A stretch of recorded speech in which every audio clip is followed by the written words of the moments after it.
పశ్చిమ ఆసియా ఉద్రిక్తతల ప్రభావం భారత్పై తీవ్రంగా పడుతుంది. ముఖ్యంగా హార్మూజ్ జలసంధి వద్ద ఏర్పడిన సంక్షోభం కారణంగా గ్లోబల్ మార్కెట్లో ఎరువుల ధరలు భారీగా పెరిగాయి. దీని ప్రభావం కేంద్రం ఇచ్చే ఎరువుల సబ్సిడీలపై పడే ప్రమాదం కనిపిస్తోంది. హార్మూజ్ జలసంధి బ్లాకేడ్తో పశ్చిమ ఆసియా నుంచి క్రూడ్ సరఫరా పూర్తిగా ఆగిపోయింది. దీంతో గ్లోబల్ మార్కెట్లో ఎరువుల ధరలు దాదాపు రెట్టింపయ్యాయి.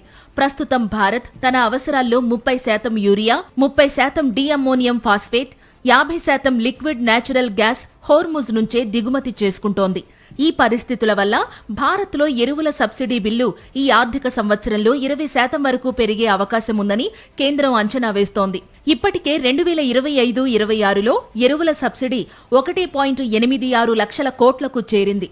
ప్రస్తుతం బడ్జెట్లో 1.71 లక్షల కోట్లు కేటాయించినా ధరల పెరుగుదలతో అదనపు భారం తప్పదని అధికారులు చెబుతున్నారు. అయితే రైతులపై భారం ఉండదని ప్రభుత్వం స్పష్టం చేసింది.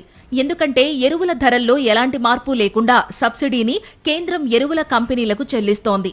ఖరీఫ్ సీజన్ దృష్ట్యా దేశంలో ఎరువుల నిల్వలు ప్రస్తుతం 19.02 మిలియన్ టన్నులుగా ఉన్నాయి.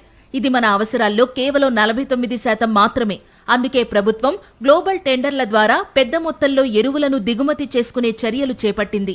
మొత్తానికి పశ్చిమాసియా ఉద్రిక్తతలు కొనసాగితే భారత్పై ఆర్థిక భారం మరింత పెరిగే ప్రమాదం ఉంది. హార్ముజ్ మూసివేత ఇలాగే కొనసాగితే ఎరువుల సమస్యలు మరింత తీవ్రమయ్యే ప్రమాదం కనిపిస్తోంది.